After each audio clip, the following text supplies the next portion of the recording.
अस्सलाम वालेकुम RBS business research academy मां तव्हां सभिनी खे भलीकार चवां थो। अॼु हिन वीडियो में असां डिस्कस कंदासीं त स्केल क्वेश्चनियर या आइटम असां कीअं ॻोल्हियूं। दोस्तों जॾहिं बि असां रिसर्च कयूं था त असांखे इन जी तमामु घणी ज़रूरत पवंदी आहे। इन खां सवाइ शायदि असांजी रिसर्च जेको आहे उहा अणमुकमिल आहे। छो जो असां जेको कमु कंदा आहियूं उहो तकरीबन असां लेटेंट वेरिएबल ते कमु कंदा आहियूं। हिते बि तव्हां ॾिसो था हिन मॉडल में खोड़ सारा लेटेंट वेरिएबल तव्हांखे नज़र अची रहिया। इहे सभु लेटेंट वेरिएबल आहिनि। हाँ लेटेंट वेरिएबल छा हूंदा आहिनि इन हवाले खां मुंहिंजी वीडियो आहे, उन इमेज तव्हां ॾिसी रहिया आहियो। टाइम मिले त तव्हां उहा बि ॾिसी वठो। बहरहाल लेटेंट वेरिएबल जेके असां अनऑब्ज़र्व वेरिएबल बि चवंदा आहियूं, जेके असां डायरेक्टली मेजर न करे सघूं। सो उन हवाले खां असांखे उन लाइ ज़रूरत पवंदी त असांखे कुझु आइटम्स हुजनि या क्वेश्चनियर हुजे जंहिं मदद सां असां उनखे मेजर कयूं। सो उनखे कीअं मेजर कजे, उन लाइ जेके सवालात या क्वेश्चन काॾों अचनि इन हवाले खां तव्हां मुंहिंजी आख़िरी वीडियो बि ॾिठी ईंदी जंहिंमें फाइंडिंग मार्केटिंग सर्वे क्वेश्चनियर उनजो इमेज तव्हां ॾिसी रहियो, जंहिंमें सिर्फ़ु मां ॿुधायो 2 किताबनि जो तारीफ़ मूं तव्हांखे करायो हो, जंहिंजी मदद सां तव्हां इहे क्वेश्चनियर जेके मार्केटिंग जे हवाले खां दोस्त कमु कनि था उहे कीअं ॻोल्हिनि। पर जेके दोस्त मार्केटिंग खां अलावा ॿिए कंहिं शोबे में कमु कनि था त उहे कीअं ॻोल्हिनि, इन हवाले खां अॼु ही वीडियो तव्हांजे लाइ आहे। हिन में मां 3 जेके टूल आहिनि तव्हांजे साम्हूं रखंदुसि, जेके तव्हां हिते ॾिसी रहिया आहियो। इहे 3 वेबसाइट आहिनि जंहिंजी मदद सां तव्हां स्केल ॻोल्हे सघो था, जेके बि तव्हांजे पेपर में लेटेंट वेरिएबल इस्तेमालु कयो था। सो बहरहाल हिते इहो बि मां तव्हांखे ॿुधाईंदो हलां त ज़रूरी न आहे त हिकिड़ी वेबसाइट मां तव्हांखे सभु स्केल मिलनि। ठीकु आहे, तव्हां कोशिशि कयो ई 3 वेबसाइट या जेको पोइ वीडियो आहे जंहिंमें उन 2 किताबूं तव्हांखे मुतारिफ़ कराइनि उनखे बि तव्हां ॾिसंदव त इहो बहितरु रहंदो। त तव्हां मुंहिंजी मतिलबु उमेदु आहे त तव्हां जेके बि तव्हांजे कंस्ट्रक्ट आहिनि उन हवाले खां जेके बि तव्हांजे क्वेश्चनियर जेके तव्हांखे ज़रूरत में आहिनि तव्हां ॻोल्हे वठंदव। बहरहाल अचो त पंहिंजी वीडियो खे शुरूआति कयूं था। पर इन खां अॻु में मुंहिंजो नालो डॉक्टर रहीम बख़्श सुमरो आहे ऐं मां शाबती यूनिवर्सिटी सां तालुक़ु रखां थो। हिते जेको पहिरियों असांजी वेबसाइट आहे तव्हां ॾिसी रहिया हुआ, इन जो आहे जेको आहे theorize.it.org। ही वेबसाइट जी एड्रेस आहे ऐं हिन में आहे त ही बेसिकली आहे असांजी बेसिकली असांजी आहे इंटरनोमोलॉजिकल नेटवर्क। बहरहाल हिन जो नालो आहे, हिन जो मुख़्तसर तारुफ़ हिते आहे। तव्हां इंट्रस्टेड आहे त तव्हां हुनखे वधीक ॾिसी वठो। मां हलंदुसि सिधो पंहिंजे पहिरें टॉपिक जे हवाले खां। त हिते आहे असां कॉन्फिडेंस जे हवाले खां ॻोल्हणु चाहियूं था त कॉन्फिडेंस जे हवाले खां कहिड़ा असां वटि मिसाल असांजो जेको कॉन्फिडेंस आहे, असां स्टूडेंट कॉन्फिडेंस हुजे या एम्प्लॉय कॉन्फिडेंस हुजे, इन हवाले खां असां हुनखे को क्वेश्चन खपंदो आहे त उहो कीअं असां ॻोल्हियूं। तव्हां सर्च बार में कॉन्फिडेंस लिखियो ऐं पोइ हिनखे सर्च वेरिएबल खे क्लिक कंदव त इहो असांजो खुली ईंदो। अवां हिते ॾिठो त असांजे साम्हूं इहे सभु खुली आहिनि ऐं हिन में तव्हां ॾिसो था त ही पेरेंटल कॉन्फिडेंस आहे। मुख़्तलिफ़ जेके असांजा कॉन्फिडेंस आहिनि हिन में ऐं जेके यानी क्वेश्चनियर आहिनि जेके कंहिं न कंहिं हवाले सां कॉन्फिडेंस सां रिलेटेड आहिनि। ऐं हिन में तव्हां कुझु ॾिसो था जेके एफिकेसी बि टर्म इहो आहे त कॉन्फिडेंस जे हवाले खां ॻाल्हि कंदो आहे त एफिकेसी आहे। या इन खां पोइ असां 2 पेज ते हलूं त तव्हांखे मुख़्तलिफ़ जेके कॉन्फिडेंस जे हवाले खां क्वेश्चनियर आहिनि उहे तव्हांखे मिली वेंदा। ठीकु आहे, इहे तक़रीबन 10 पेज आहिनि। सो हाणे काफ़ी घणो थी वेंदो 10 पेजनि ते, पर जेकॾहिं असां पंहिंजो थोरो तव्हां पंहिंजे टाइम ते में फारिग टाइम में तव्हां हिनखे ॾिसी वठो था, पर असां पंहिंजे पहिरें पेज ते हलूं था त हीअ जेके कुझु ऑप्शन मां इन जो तारीफ़ ताईं कराईंदो हलां त हीअ जेको आहे इहो आहे आइटम, यानी जेको पेरेंटिंग कॉन्फिडेंस आहे उनजा आइटम कहिड़ा, तव्हां हिते इहो आइटम ॾिसी सघो था ऐं एतिरो तव्हां ख़बर पइजी वेंदी छा इहे आइटम तव्हांजे कम जा आहिनि, रिलेट कनि था तव्हांजे टॉपिक सां। जे कनि था त पोइ तव्हां इनखे पेरेंटिंग कॉन्फिडेंस में अंदरि वञी करे तव्हां इनखे वधीक खोले सघो था। ऐं हीअ आहे डेफिनेशन आहे, हीअ डेफिनेशन ॾिसो तव्हां सां रिलेट करे थी त डेफिनेशन खे खोले करे तव्हां ॾिसी सघो था। असां जी मिसाल हिन वञूं था, कॉन्फिडेंस में असां क्लिक कयूं था। हिन कॉन्फिडेंस में असांखे सभ खां पहिरियों मिले थो सोर्स, यानी इहो सोर्स आहे कहिड़ो, किथां हीअ असांखे वेरिएबल मिले थो। वेरिएबल जो नालो छा आहे, असांजो कॉन्फिडेंस। इन डेफिनेशन तव्हांजे साम्हूं ही तव्हांजा इन जा आइटम्स आहिनि, जेके आइटम तव्हां कॉपी करे ऐं किथे बि पंहिंजी मुनासिब जॻह ते तव्हां इनखे पेस्ट करे तव्हां इनखे क्वेश्चन जी मदद जी सूरत में आणे करे तव्हां इन तां रिस्पॉन्स वठी करे तव्हां पंहिंजो डेटा कलेक्ट करे सघो था। ठीकु आहे, हिन में खोड़ सारा ॿिया बि आहिनि, पर हिकिड़ो असां ॿियो बि ॾिसूं था त उहो आहे असांजो सर्विस क्वालिटी। भला सर्विस क्वालिटी खे ॾिसी वठूं, इन जा कहिड़ा आइटम्स आहिनि असां वटि। हाणे सर्विस क्वालिटी जे हवाले खां बि असांखे मुख़्तलिफ़ क़िस्म जा आइटम हिते नज़र अची रहिया आहिनि, जंहिंजा बि तक़रीबन 10 पेज आहिनि। तव्हां सोचे सम्झो था त केॾी कॉम्प्रिहेंसिव जेको आहे ही वेबसाइट आहे ऐं केतिरा हिन में जेके कंस्ट्रक्ट तव्हांजा पिया आहिनि। अच्छा, अॻूणे मां तव्हांखे ॿ त ॿुधाया, पर ही मूंखां ॻाल्हि ॾिसी वई, हिन में आहे CI साइटेशन।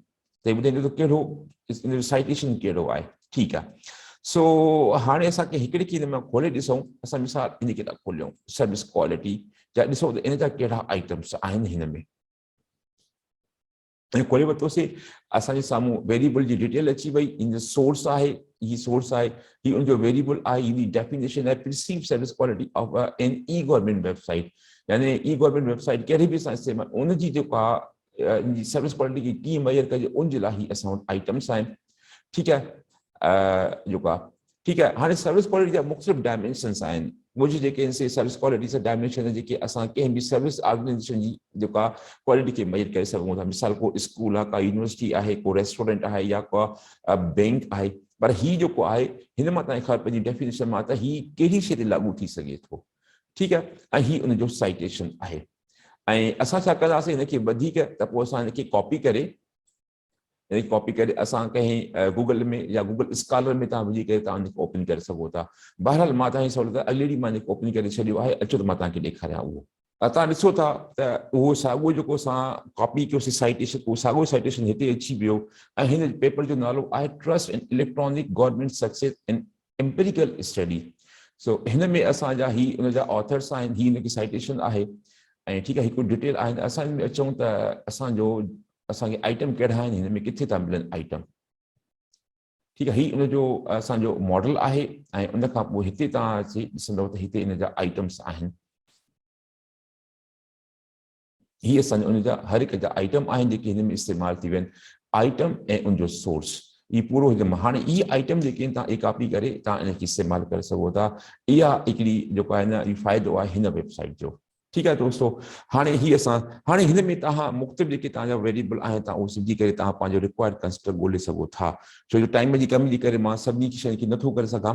सो हाणे असां हिकिड़े ॿिए टूल तरफ़ हलूं था। ऐं ॿियो टूल तव्हांजे साम्हूं आहे, ही ॿियो टूल आहे असांजो, ही बि हिकिड़ी वेबसाइट आहे, एसोसिएशन फॉर इंफॉर्मेशन सिस्टम, ठीकु आहे। ही हिकिड़ी वेबसाइट आहे। हिन जे ही तव्हां ॾिसो था त जॾहिं तव्हां हिनजे होम में ईंदो त हिते ईंदो सर्विस इंस्ट्रूमेंट सर्च। इन खे तव्हां क्लिक कंदव त हिकिड़ी नई लिंक खुली ईंदी, पर अफ़सोस सां चवणो थो पए त हिन वक़्तु अलाए छो उहा लिंक कमु कोन करे रही आहे। बहरहाल इन लिंक जी जेको आहे हेठों मां वीडियो जे हेठों मां इहा लिंक रखी थो छॾियां त तव्हां इनखे ट्राई कंदा रहो। जॾहिं बि इन कमु करणु शुरू कयो त हीउ बि ॾाढो सुठो सोर्स आहे तव्हांजे डेटा जेको तव्हांखे क्वेश्चन जेको बि खपे उनखे हासिल करण जो। हाँ दोस्तो, त तव्हां ॿियो जेको ॾिठो जेका अनफॉर्चुनेटली उहा लिंक कमु कोन करे रही हुई।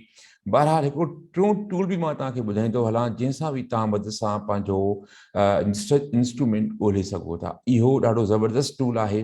ऐं उहो टूल आहे असांजो गूगल में वञी करे तव्हां हिते लिखो कोई बि PhD थीसिस लिखो। मिसाल जे तौर ते मां हिते लिखियो आहे। हा दोस्तो, त टियों टूल जेको उहो आहे असांजो गूगल में वञी करे तव्हां हिते को बि टॉपिक आहे उनजे अॻियां लिखो PhD थीसिस, एमफिल थीसिस या PhD डिसर्टेशन। त उन खां पोइ जॾहिं तव्हां हिनखे सर्च कराईंदव त खोड़ सारियूं थीसिस निकिरी ईंदियूं। ऐं इहो यकीन ॼाणो त तक़रीबन 95% ईअं थींदो आहे त जेके बि थीसिस आहिनि उनजे अंदरि जेको आहे ज़रूरु रिसर्च इंस्ट्रूमेंट हूंदा ई हूंदा आहिनि।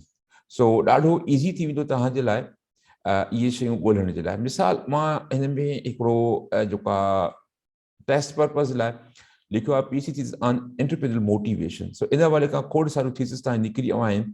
डॉक्टरल थीसिस आहे, ही थीसिस आहे। हिन में जंहिं में तव्हां खोलींदव त तव्हांखे ज़रूरु हिन में रिसर्च इंस्ट्रूमेंट आख़िर में ज़रूरु मिलंदो। प्रैक्टिस पर्पज़ लाइ असां छा था कयूं, हिन किताब को entrepreneurial growth intention the role of effectual logic. हाणे तव्हां इनखे क्लिक कंदव त हिकिड़ो फाइल जेको खुलंदो ऐं उहो फाइल मां तव्हांखे ॾेखारे रहियो आहियां। हाणे दोस्तो ही उहा जेका थीसिस डाउनलोड थियल जेको PDF फॉर्मेट में मां तव्हांजे साम्हूं रखी आहे, एंटरप्रेन्योरियल ग्रोथ इंटेंशन। ऐं हाणे हिन में जेके हेठि वेंदासीं जेको डिटेल आहिनि ऐं इन जे जेको कंटेंट आहे उनजे बिल्कुलु आख़िर में असां वेंदासीं त असांखे नज़र ईंदो हिते अपेंडिक्स रिसर्च इंस्ट्रूमेंट। त इनखे क्लिक कंदासीं त असां पंहिंजे रिसर्च इंस्ट्रूमेंट ते अची वियासीं।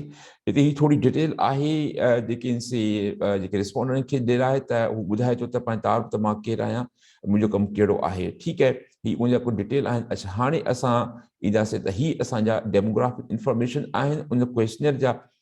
उन खां पोइ जेको पहिरियों कंस्ट्रक्ट आहे ग्रोथ इंटेंशन टेक्नोलॉजिकल इम्प्रूवमेंट आहे। उन खां पोइ रिसोर्स एग्रीगेशन आहे। उन खां पोइ मार्केट आहे। उन खां पोइ वरी तव्हां एंटरप्रेन्योरियल पैशन आहे। पेशेंस फॉर इन्वेंटिंग ही ॾिसो इन सभिनी जा आइटम ऐं हुन जो लिकड स्केल जेको आहे उहो बि असांखे मिली वञो आहे। ही सभु हुन जा आइटम्स आहिनि। इहो बि हिकिड़ो तरीक़ो आहे जीअं हाणे इंडिविजुअल सेल्फ एफिकेसी जी अॻु में बि ॻाल्हि हली त उहो बि तव्हां हितां डाउनलोड करे हितां हासिलु करे सघो था। इहे कंटेंट इहे जेको आहे ठीकु आहे। ऐं माई बिज़नेस वेंचर जेके ही कॉग्नेटिव लॉजिक्स आहिनि इन हवाले खां इहे सभु इन जा आहिनि। हाणे हिन में जेको उनजी जेको इंस्ट्रूमेंट जी वैलिडिटी आहे उनजी लाइबिलिटी उन हवाले खां मुकमल हिन थीसिस जे में डिटेल ज़रूरु हूंदी। तव्हां उहा बि चेक करे वठो त इन जी वैलिडिटी ऐं लाइबिलिटी कीअं हू चेक कई आहे। त इहे तरीक़े सां तव्हां इहो बि कमु करे सघो था। इहे मुख़्तलिफ़ कुझु सोर्सिस हुया जंहिंजी वजह सां असां पंहिंजो जेके बि असांजा लेटेंट वेरिएबल आहिनि उनजे खे मय्यर करण जे लाइ असांखे क्वेश्चनियर खपंदा आहिनि। उन मदद सां इहे असां हासिलु करे सघूं था। उमेद कयां थो त हीअ वीडियो तव्हांखे ॾाढी पसंदि आई हूंदी ऐं इनशाला वरी जल्द तव्हां सां हिकु नई वीडियो में मिलंदासीं। तेसि ताईं वरी बि आख़िर में इहा ई रोकेसि त हिन चैनल खे सब्सक्राइब कयो, इनखे जेके लाइक कयो, कमेंट कयो ऐं शेयर कयो त जीअं वधि खां वधि दोस्तनि खे फ़ाइदो मिली सघे।